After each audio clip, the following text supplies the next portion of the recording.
Hello, नमस्ते, प्रणाम। हमारे पांडे लोकगीत चैनल में सभी भाई बहन का स्वागत। मैं छठ माता का गाना सुनाने चल रही हूँ। कैसा लगेगा आप लोग कमेंट करके लाइक करके बताइएगा, और जितना हो सके उतना आप लोग शेयर करिए, लाइक करिए, सब्सक्राइब करिए। जो नए हैं सब्सक्राइब करिए, सभी लोग प्यार दुलार दीजिए, सपोर्ट करिए हमारा भी। अचरा से रहिया बहरली, उठ के भोरे भिनुसार।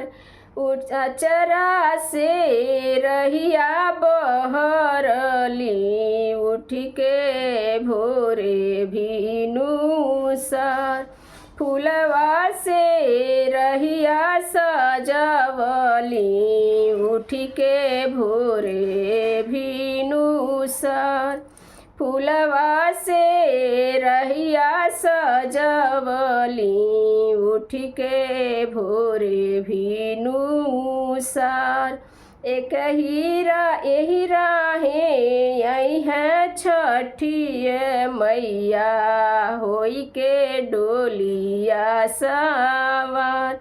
यही राहे यही है छठिए मैया, डोलिया सवार। यही रहिया यही है सूरज मल, होई के रथवा सवार। यही रहिया यही है सूरज मल, रथवा सवार।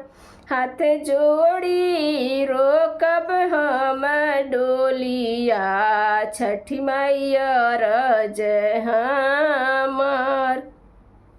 हाथ जोड़ी रोकब डोलिया, छठी मैया रज हमार। कवन ये गुण हम कैली गोदिया, ये कहू ना लाल। कवन ये गुण हम कैली छठी मैया, गोदिया ये कहू न लाल। कवन कसूर हम कैली ये दीनानाथ, गोदिया मोर सुन। कवन बरत तप हम करिए दीनानाथ, भरी जय गोदिया हमार।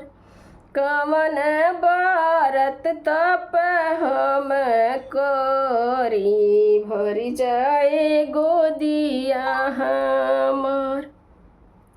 हसत बलकवा रोवलुति वही अवगुण तुहार। हसत बलकवा रोवलुति वही अवगुण तुहार। इतना अवगुण तू कैलू, भरे ना गोदिया तुहार।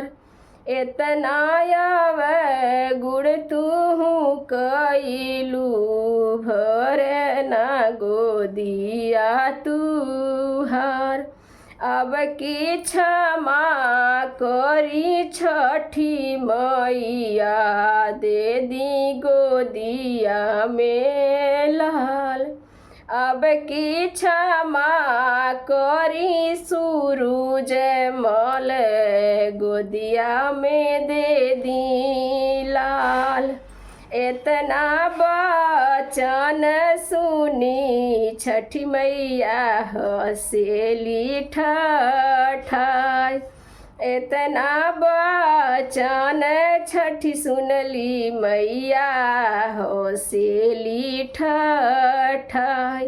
इतना बचन सूरज बाबा सुनल हंसल ठाठाय। कार्तिक मास की छठिया, गोदिया भरी है तुहार।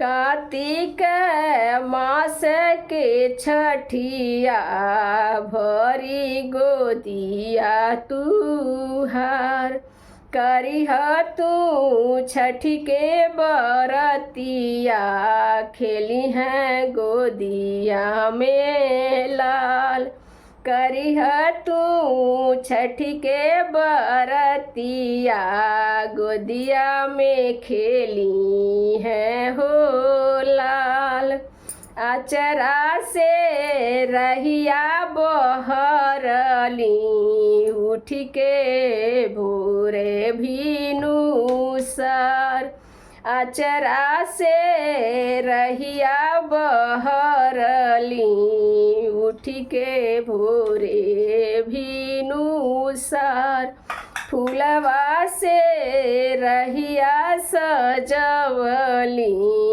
उठ के भोरे भीनु सर उठ के फूलवा से रहिया सजवली हो भोरे